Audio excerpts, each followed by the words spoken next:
Welcome to the next part of our Bubble tutorial series, where I'm showing you how you can build a no-code CRM in Bubble. And in this tutorial, I'm going to show you how you can add in a table element to display your contact data type. So we're going to start right away by going into data and setting up the contact data type. So I'm on the data types tab up top, and I'm going to add in a new type called contact. And I'm going to add some fields in. So let's just start really simple. We'll have name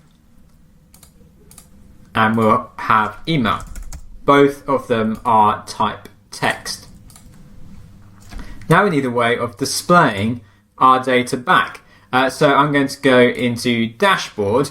If you want to see how I got up to this stage, go and check out our earlier tutorial videos because you'll see everything up to here. But because I want a similar design, I'm going to simply clone the dashboard and call this contacts because it's going to show more than one contact. And then now I'm on the contacts page, I'm going to delete some of these parts here. So I'm just left with group C because that is the inner content for my page. Let's add in a table element now. This is the Bubble's new table element, only a few weeks old at the time of recording, and it's going to show type of content contacts, and it's going to be do a search for all contacts, because right now, without putting any privacy rules in place, and we'll get onto privacy rules maybe in this video, maybe in a future video, it's just going to return all of the contacts in the database, no matter who created them. And I'll put in a bit of order. We'll say order by name. And then in this cell here, we will put our header. And we'll say name. And then I'm just going to copy and paste that into B and say email.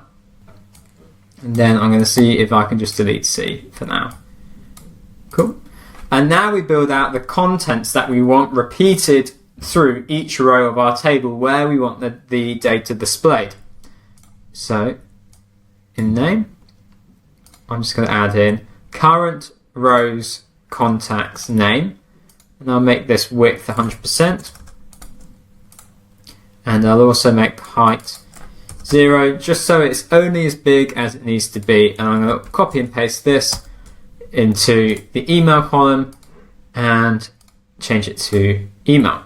Let's hit preview.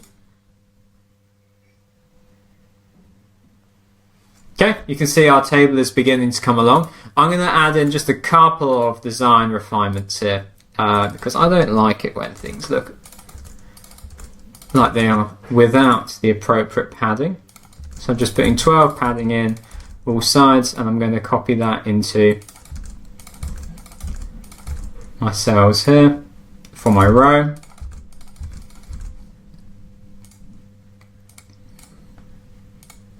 And on my table element, and the layout, just get rid of, there we go. Now it feels like all the space. I'm going to put a much lower number in there. Cool.